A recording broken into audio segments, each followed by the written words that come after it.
श्रोता बंधु प्रणाम। ओडिया गल्प संभार चैनल टी आपण मानक स्वागत। आज गल्प पिता और पुत्र, जार लेखक होउछंती श्री सुरेंद्र महांती। शिखर देशर एक क्षुद्र छिद्र पथरे भोर आलोकरे अंधकार कारागार स्वल्प आलोकित होइछि। दूर शुभुछि राजगृहर राजपथरे जनतार दैनंदिन कर्ममुखर कोलाहल। बंदी थरे क्षुधार्थ दृष्टि चाहिए छिद्र पथर सेही आलोक आड़े। प्रभातर शांत स्निग्ध आलोकरेखा प्रभु बुद्धंकर आशीर्वाद परि अंधकार कारागृहर पाषाण चत्वर उपरे झरी पड़िथिला। वार्धक्य, अनशन और अत्याचार बंदी कंकालसार दिशुंट शीर्णकाय प्रेतछाया परी। एकदा विपुल वक्ष देश रुक्ष धूसर श्मश्रु जालरे आच्छन्न, देहर चर्म लोलित। बंदी मगधराज बिंबिसार पुत्र अजातशत्रुर आदेश रे कारारुद्ध होई पड़िछंती एही जीवंत समाधि तले। बिंबिसार को हत्या करिबा पई अजातशत्रुंकर पण तिले तिले अनाहार रे। क्लांति और अवसाद रे बिंबिसारंकर कोटरगत चक्षुर दुई आखिपता पुणी मुदी होइगला। अनाहार और क्षुधारे तांकर प्रति अंग प्रत्यंग अवश और जड़ होई आसुछि। तृष्णास्फीत जिह्वा शुष्क ओष्ठ उपरे थरे बुलाई आनी बिंबिसार रुद्धकंठरे आर्तनाद कले। एई राजगृह दिने निर्मित होइथिला तांकरी आदेश रे। आज सेही राजगृहर एक अंधकूप मध्यरे लोकलोचनर अगोचर रे तिले तिले से भोग करुछंती मृत्युर जंत्रणा। कर्मफल, पूर्वजन्मर कर्मफल। पूर्वतन राजधानी कुशाग्र नगरे व्यापिला थरे भीषण अग्निभय। समग्र राजधानी भग्नस्तूपरे परिणत हेबाकु बसिला। बिंबिसार आदेश देले जार गृहरे अग्नि संचार हेब से हेब निर्वासित। किंतु अदृष्टर विधान विचित्र। बिंबिसारंक प्रासाद हेला अग्नि संचार। बिंबिसार शीतल वनरे ग्रहण कले स्वेच्छाकृत निर्वासन। सर्पिणी नदी सेविता छाया स्निग्ध विपुलगिरी, वैभारगिरी और क्रुद्धकूटर पार्वत्य मेखला विस्तृत शीतल वन बिंबिसारंकु मुग्ध करिथिला। सेहिठारे तेणु तांकर आदेश निर्मित होइथिला मगधर नूतन राजधानी राजगृह। बिंबिसार सेही स्वनिर्मित राजगृहर शेष दर्शन पाई दुई क्लांत चक्षु पुनर्मिलन कले। प्राणहीन दृष्टिहीन दुई आखि पथरर आखि परी। सेदिन अजातशत्रु बिंबिसारंकु कारारुद्ध करिसारिबा परे शोकातुरा आलुलायित कुंतला अश्रुमुखी कोसला देवी अजातशत्रुंक निकटरे प्रार्थना करथिले, पुत्र अजातशत्रु। अजातशत्रु उपहास कंठरे कहिथिले, आदेश करंतु काशीराज नंदिनी। माता बोली संबोधन करिबा कौन एपरी लज्जाकर पुत्र? पुत्र हा हा हा हा अट्टहास करिथिले अजातशत्रु। तापरे रुक्ष निर्मम कंठरे कहिथिले, माता बोली संबोधन करिबाकू आपत्ति नाही मोर, किंतु कहिपारिबो माता, जेउ नारी निजर गर्भस्थ पुत्र भविष्यत कालरे केबे पितृहंता हेब आशंका करी दिने गोपन संतर्पण भ्रूण हत्या पई कुक्षी मर्दन करिथिला, सेही नारी केबे से हतभाग्य निकटकू आसे जदि पुत्र संबोधन करी, ताहेले से पुत्र कौन देवतार प्रत्युत्तर? कोसला देवी असहाय कंठरे कहिले, सतबार कहिछि तो पुत्र, ए केवल मिथ्या जनश्रुति। अजातशत्रु कहिले, सत्यता नथिले श्रुति न थाए काशीराज नंदिनी। किंतु से आलोचना काहीकि? केवल बिंबिसारंक कारामुक्ति छड़ा अन्य समस्त अनुरोध स्वीकार करने मु प्रस्तुत अछि मु। कोसला देवी मलिन चेलांचल अश्रुमंचन करी कहिले, बेश, पितृ रक्तरे जदि महाराजंकर अभिषेकर मंगलघट पूर्ण करिवार कामना, तार प्रतिरोध करिवार आस्पर्धा काहार? किंतु मोर केवल गोटे भिक्षा थिला महाराज, ଏହି ହତଭାଗିନୀର ସ୍ୱହସ୍ତ ପ୍ରସ୍ତୁତ ଖାଦ୍ୟ ଛଡ଼ା ବିମ୍ବିସାରଙ୍କର ଅନ୍ୟ କୌଣସିଥିରେ ରୁଚି ନଥିଲା। ଆଜି ତାଙ୍କୁ କାରାଗାରରେ ସ୍ୱହସ୍ତରେ ତେଣୁ ଖାଦ୍ୟ ପରିବେଷଣ କରିବାର ସୁଯୋଗରୁ ମୋତେ ବଞ୍ଚିତ କରିବେ ନାହିଁ ମହାରାଜ। ଅଜାତଶତ୍ରୁ କହିଲେ, ଏ ପ୍ରାର୍ଥନା ମୁଁ ପୂର୍ଣ୍ଣ କଲି କାଶୀରାଜ ନନ୍ଦିନୀ। କିନ୍ତୁ କୋଶଳା ଦେବୀଙ୍କର ପ୍ରସ୍ଥାନ ପରେ ପରେ କାରାଗାର ରକ୍ଷୀ ଚଣ୍ଡକୁ ଆଦେଶ ଦେଲେ ଅଜାତଶତ୍ରୁ କୋଶଳା ଦେବୀଙ୍କ ପ୍ରେରିତ କୌଣସି ଖାଦ୍ୟ ଯେପରି ବନ୍ଦୀ ସ୍ପର୍ଶ କରିନପାରେ। ଜଳପାତ୍ର ଶୂନ୍ୟ। ବିମ୍ବିସାର ଦୁଇ ଶିଥିଳ କମ୍ପିତ ହସ୍ତରେ ସେହି ଶୂନ୍ୟ ପାତ୍ର ମୁଖ ଲଗ୍ନ କରୁ କରୁ ପାତ୍ରଟି ତଳେ ପଡ଼ି ଚୂର୍ଣ୍ଣ ହୋଇଗଲା। ପ୍ରଭାତର ସୂର୍ଯ୍ୟ ଆକାଶ ପଥରେ ଅନେକ ଉପରକୁ ଉଠିଗଲାଣି। ଶିଖରର ଛିଦ୍ର ପଥରେ କ୍ଷୀଣ ଆଲୋକରେଖା କେତେବେଳୁ ଛାୟାଚ୍ଛନ୍ନ ଅନ୍ଧକାର ମଧ୍ୟରେ ପୁଣି ନିଭିଗଲାଣି। ପୂତିଗନ୍ଧମୟ କାରାଗାରରେ କେବଳ ଅନ୍ଧକାର, ନିରନ୍ଧ୍ର, ନିରାନନ୍ଦ ଓ ନିଷ୍ଠୁର। କ୍ଷୁଧାର ଅତ୍ୟାଚାର ଆଉ ନାହିଁ, ଅଛି କେବଳ ଅତୃପ୍ତ ଦେହର ତହ୍ନା ଓ ତୃଷ୍ଣା। ଏହାପରେ ସେଥିରୁ ମଧ୍ୟ ମୁକ୍ତି ମିଳିବ। ତାପରେ ସବୁ ଶୂନ୍ୟ ବୌଦ୍ଧର ଧ୍ୟାନଲୋକ ପରି। ନିଷ୍ଫଳକ ସ୍ଥିର ଆଖିପତା ଶୂନ୍ୟବୃତ୍ତର ପରିଧି ଧୀରେ ଧୀରେ ଯେପରି ବିମ୍ବିସାରଙ୍କ ଚାରିପଟେ ନିକଟରୁ ନିକଟତର ହୋଇ ଆସୁଛି। ମହାଶୂନ୍ୟର ପୃଷ୍ଠଭୂମିରେ ବିମ୍ବିସାରଙ୍କ କୁହେଳିକାବୃତ ଦୃଷ୍ଟିପଥରେ ଭାସି ଉଠିଲା ଧ୍ୟାନ ଗମ୍ଭୀର କାୟୋତ୍ସର୍ଗ ମୁଦ୍ରାବଦ୍ଧ ପ୍ରଭୁ ବୁଦ୍ଧଙ୍କର ପ୍ରଶାନ୍ତ ମୂର୍ତ୍ତି। ଦୁଇ ଅର୍ଦ୍ଧ ନିମୀଳିତ ନୟନରେ ତାଙ୍କର ଶାନ୍ତିର ସ୍ୱସ୍ତୟନ। ତୃଷ୍ଣାରେ ବିମ୍ବିସାରଙ୍କର ଜିଭ ଓ ଓଠ ଫାଟି ସେଥିରୁ ଅଳ୍ପ ଅଳ୍ପ କଳା ରକ୍ତ ଝରୁଛି। ସେହି ରକ୍ତରେ ବିମ୍ବିସାରଙ୍କର ଶୁଷ୍କ କଣ୍ଠ କିଞ୍ଚିତ୍ ସିକ୍ତ ହୋଇଗଲା। ରୁଦ୍ଧ କଣ୍ଠରେ ଆହତ ଶିଶୁ ପରି ବିମ୍ବିସାର ଗର୍ଜନ କରି ଉଠିଲେ। ମହାଶୂନ୍ୟର ପୃଷ୍ଠଭୂମିରେ ବିମ୍ବିସାରଙ୍କ ଦୃଷ୍ଟିପଥରେ ଭାସି ଉଠିଲା ଧ୍ୟାନ ଗମ୍ଭୀର ଗୃଧ୍ରକୂଟ ଶିଖରର ସପ୍ତପର୍ଣ୍ଣୀ ଗହ୍ୱର। ଶାକ୍ୟ ବଂଶୋଦ୍ଭବ ରାଜପୁତ୍ର ଗୌତମ ସନ୍ନ୍ୟାସ ଗ୍ରହଣ କରି ସପ୍ତପର୍ଣ୍ଣୀ ଗହ୍ୱରରେ ଚାତୁର୍ମାସ୍ୟ ବ୍ରତ ପାଳନ କରୁଅଛନ୍ତି। ଲୋକମୁଖରେ ଏହି ବାର୍ତ୍ତା ଶୁଣି ବିମ୍ବିସାର ସେଦିନ ବିସ୍ମିତ ହୋଇଥିଲେ। ସେଦିନ ମେଘହୀନ ନୀଳ ଆକାଶରେ ଉଦାସ ଗୋଧୂଳି। ବିମ୍ବିସାର ଗୃଧ୍ରକୂଟ ଶିଖରକୁ ପାରିଷଦ ବେଷ୍ଟିତ ହୋଇ ଆସିଥିଲେ ଗୌତମଙ୍କର ଦର୍ଶନ ପାଇଁ। ସପ୍ତପର୍ଣ୍ଣୀର ଦକ୍ଷିଣ ଅଳିନ୍ଦରେ ଗୌତମ ଅନୁଦତ୍ତ କଣ୍ଠରେ ସମବେତ କେତେଜଣ ଭିକ୍ଷୁଙ୍କ ସମ୍ମୁଖରେ ପ୍ରବଜ୍ଜାସୂକ୍ତର ବ୍ୟାଖ୍ୟାନ କରୁଥିଲେ।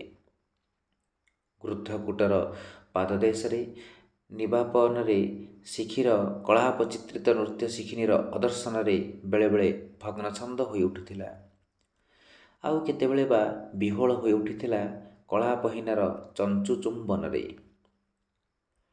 ଅଦୂରରେ ମୃଗୋଦ୍ୟାନର ଶ୍ୟାମଘନ ଦୁର୍ବାଶଯ୍ୟା ଉପରେ ରାଶି ରାଶି ମୃଗ ରୋମନ୍ଥନ କରୁଥିଲେ। ସମୀପବର୍ତ୍ତୀ ସୁମାଗଧୀ ପୁଷ୍କରିଣୀର କାକଚକ୍ଷୁ ଜଳରେ ଏକ ମୁଗ୍ଧା ହରିଣୀ ନିଜର ପ୍ରତିବିମ୍ବ ଚାହିଁ ଦେଖୁଥିଲା ଆତ୍ମବିସ୍ମୃତା ହୋଇ। ସାଧନାରେ ଗୌତମଙ୍କର ବରତନୁ ଉଜ୍ଜ୍ୱଳ। ଅର୍ଦ୍ଧ ନିମୀଳିତ ନୟନ ଯୁଗଳରେ ଗୋଧୂଳିର ଉଦାସ ଛାୟା। ହଂସସ୍ୟ ମୁଦ୍ରାବଦ୍ଧ କରପଲ୍ଲବରେ ଶାନ୍ତିର ଆଶୀର୍ବାଦ। ସାଦର ସମ୍ଭାଷଣାନ୍ତେ ବିମ୍ବିସାର ପ୍ରଶ୍ନ କଲେ, କେଉଁ ଦୁଃଖରେ କୁମାର ଏ କୁଚ୍ଛ ସାଧନା? ଗୌତମ ସ୍ମିତ ହସି ଉତ୍ତର ଦେଲେ, ଦୁଃଖ ପାଇଁ ନୁହେଁ ମହାରାଜ, ଦୁଃଖର କାରଣ ଓ ନିଦାନର ସନ୍ଧାନ ପାଇଁ ଏ ସନ୍ନ୍ୟାସ, ଏ କୁଚ୍ଛ ସାଧନା। ବିମ୍ବିସାର ଅଟ୍ଟହାସ୍ୟ କରି କହିଲେ, କାରଣ ତ ଅତି ସହଜ, କିନ୍ତୁ ସପ୍ତପର୍ଣ୍ଣୀ ଗହ୍ୱରରେ ତାର ନିଦାନ କାହୁଁ ପାଇବେ କୁମାର? ଆସନ୍ତୁ ତାହେଲେ ରାଜଗୃହର ଉତ୍ସବଶାଳାକୁ। ରୋମକର ଫେନିଳ ମଦ୍ୟ ଓ ମାଗଧୀର ଚଟୁଳ ଲାସ୍ୟରେ ପାଇବେ କୁମାର ସବୁ ଦୁଃଖର ନିଦାନ। ନିର୍ଦ୍ଦୋଷ ଆନନ୍ଦରେ ବିମ୍ବିସାର ପୁଣି ଅଟ୍ଟହାସ୍ୟ କରି ଉଠିଲେ। ଗୌତମଙ୍କର ଦୁଇ ଅର୍ଦ୍ଧ ନିମୀଳିତ ନୟନରେ ଗୋଧୂଳିର ଉଦାସ ଛାୟା ସନ୍ଧ୍ୟାର ମୌନ ଅନ୍ଧକାର ପରି ଗମ୍ଭୀର ଓ ଗମ୍ଭୀର ହୋଇ ଆସିଲା। ଆଃ! ତୃଷାରେ ବିମ୍ବିସାରଙ୍କ କଣ୍ଠନାଳୀ କିଏ ଯେପରି ଟାଣି ଛିଣ୍ଡାଇ ପକାଉଛି। କିଛି କ୍ଷଣର ନୀରବତା ପରେ ଗୌତମ ଉତ୍ତର ଦେଲେ, କାମନାର ବାରିରେ ଏ କାମନା ନଳର ଶାନ୍ତି ନାହିଁ ମହାରାଜ।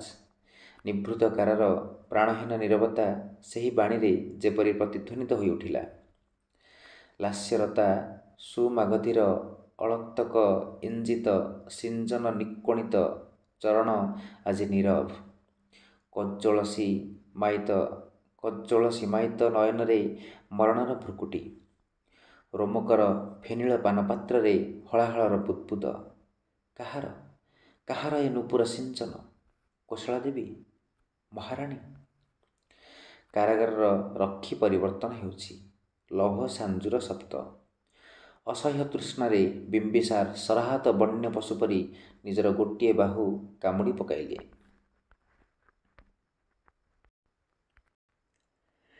ଅଜାତଶତ୍ରୁ ନିଷ୍ପଲକ ଦୃଷ୍ଟିରେ ପ୍ରାସାଦ କକ୍ଷର ବାତାୟନ ପଥରେ ଚାହିଁଥିଲେ ରାଜଗୃହର ଦିଗନ୍ତ ମେଖଳା ଗିରିମାଳା ଆଡ଼େ।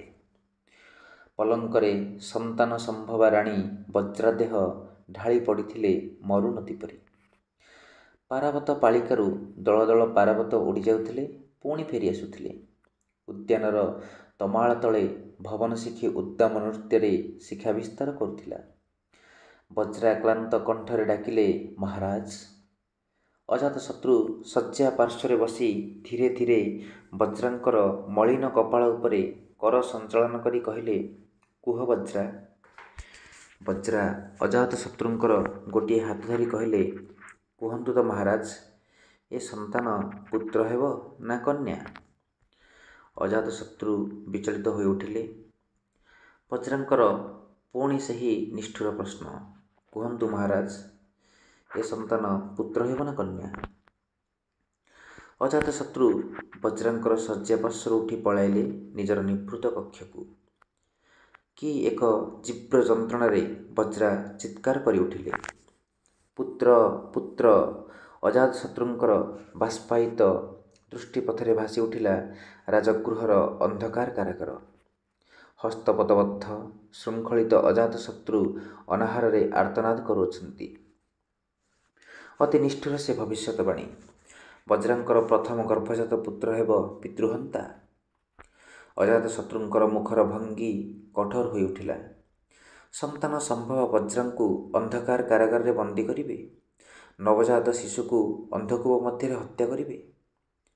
ଅତୀତ ଓ ଭବିଷ୍ୟତ ସବୁ ଦୁଇ ହାତରେ ନିଶ୍ଚିହ୍ନ କରିଦେବା ଅଜାତଶତ୍ରୁଙ୍କ ପକ୍ଷରେ ଏପରି କ'ଣ ବା ଦୁଃସାଧ୍ୟ?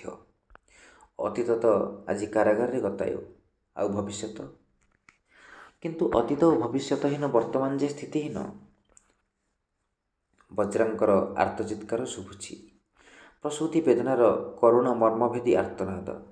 ସ୍ରଷ୍ଟାକୁ ଦଳିତ କରି, ମଥିତ କରି, ଜରାୟୁ ଛିନ୍ନ ବିଦୀର୍ଣ୍ଣ କରି ସୃଷ୍ଟି ଲୋଡ଼ୁଛି ଆତ୍ମପ୍ରକାଶ।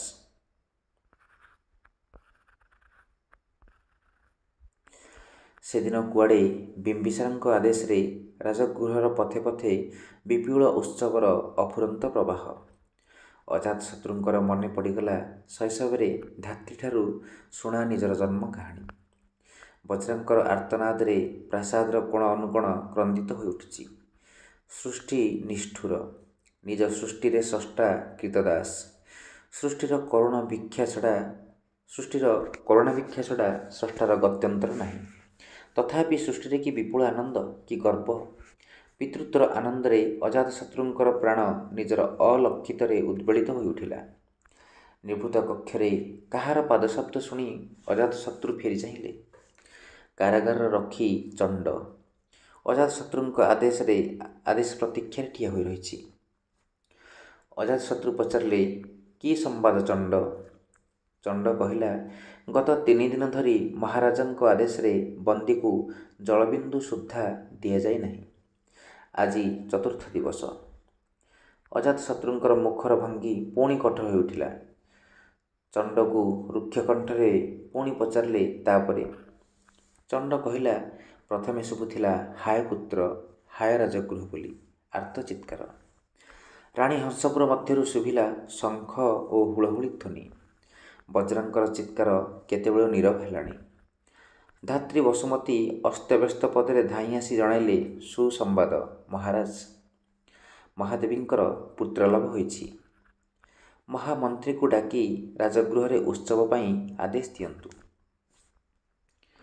ଚଣ୍ଡ କହିଲା, ଆଦେଶ ଦିଅନ୍ତୁ ମହାରାଜ। ଅଜାତଶତ୍ରୁ ଥରେ ଚାହିଁଲେ ଧାତ୍ରୀ ବସୁମତୀ ଆଡ଼େ, ଆଉ ଥରେ ଚାହିଁଲେ ଚଣ୍ଡ ଆଡ଼େ। ତାପରେ ବିହଳ ପରି ଧାଇଁ ଚାଲିଗଲେ ବାହାରକୁ।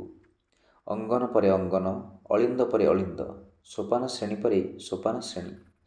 ଅଜାତଶତ୍ରୁ ଧାଇଁ ଚାଲିଛନ୍ତି ଉନ୍ମାଦ ପରି। କାରାଗାରର ପ୍ରବେଶଦ୍ୱାର ନିକଟରେ ଅଜାତଶତ୍ରୁ ରହିଗଲେ। ରକ୍ଷୀ ଅଭିବାଦନ ଜଣାଇଲା। ଅଜାତଶତ୍ରୁ ଆଦେଶ ଦେଲେ, ଦ୍ୱାର ଖୋଲ ରକ୍ଷୀ। ଦୁଇ ପ୍ରକାଣ୍ଡ ଲୌହ କବାଟ ବିକଟ ଶବ୍ଦ କରି ଖୋଲିଗଲା। ଭିତର ନିରନ୍ଧ୍ର ଅନ୍ଧକାର। ଅଜାତଶତ୍ରୁ ଅନ୍ଧକାରାବୃତ ସୋପାନ ଶ୍ରେଣୀ ଅବତରଣ କରି ଧାଇଁଗଲେ କାରାଗାର ଭିତରକୁ। ପିତା ଆଜି ପାଇଛି ପିତୃତ୍ୱର ସନ୍ଧାନ। ସ୍ରଷ୍ଟା ଚିରଦିନ ଉଦାର, କ୍ଷମାସ୍ନିଗ୍ଧ, କରୁଣାମୟ। ଅଜାତଶତ୍ରୁ ଅବୋଧ ଶିଶୁ ପରି ବିମ୍ବିସାରଙ୍କ କୋଳରେ ମୁହଁ ଲୁଚାଇ କ୍ଷମା ଭିକ୍ଷା କରିବେ। କିନ୍ତୁ ବହୁ ବିଳମ୍ବରେ ଆସିଲେ ଅଜାତଶତ୍ରୁ। ବିମ୍ବିସାରଙ୍କ ପ୍ରାଣହୀନ ଶୀର୍ଣ୍ଣ ଦେହ ପଡ଼ିଛି କାରାଗାର ପାଷାଣ ଚତ୍ୱର ଉପରେ। ବିମ୍ବିସାର ନିଜର ଗୋଟିଏ ବାହୁ ହିଂସ୍ର କ୍ଷୁଧାରେ କାମୁଡ଼ି ପକାଇଛନ୍ତି। ଜୀବନର ଅନ୍ତିମ ମୁହୂର୍ତ୍ତରେ ବ୍ୟାଧର ସରାହତ ବନ୍ୟ ପଶୁ ପରି। କ୍ଷତସ୍ଥାନରୁ କେଇଧାର ରକ୍ତ ଝରି ପୁଣି ଶୁଖିଯାଇଛି।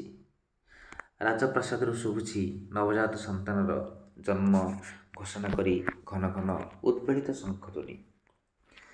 ତେବେ ଶ୍ରୋତାବନ୍ଧୁ, ଏହା ଏକ ସୁନ୍ଦର ଗଳ୍ପ ପୁତ୍ର ଅଜାତଶତ୍ରୁ ଏବଂ ପିତା ବିମ୍ବିସାରଙ୍କ ବିଷୟରେ। ତେବେ ଏକ ସୂଚନା ଥିଲା ଯେ ଅଜାତଶତ୍ରୁଙ୍କର ପୁତ୍ର ଉଦାୟୀ ଓ ତାଙ୍କର ପରବର୍ତ୍ତୀ ତିନି ଜଣ ବଂଶଧର ପିତୃହନ୍ତା ଥିଲେ। ପ୍ରଜାମାନେ ଏଥିରେ ଉତ୍ତେଜିତ ହୋଇ କାଶୀରାଜା ଶିଶୁନାଗଙ୍କୁ ମଗଧର ସିଂହାସନରେ ଅଭିଷିକ୍ତ କରିଥିଲେ। ତେବେ ଆଜି ପାଇଁ ଏତିକି। ଆସନ୍ତା ଅଧ୍ୟାୟ ଗୁଡ଼ିକରେ ଆପଣମାନେ ଶୁଣିବାକୁ ପାଇବେ ସୁରେନ୍ଦ୍ର ମହାନ୍ତିଙ୍କର ବାକି ଅନ୍ୟ ସବୁ ଗଳ୍ପ ଗୁଡ଼ିକ। ରହୁଛି, ଧନ୍ୟବାଦ।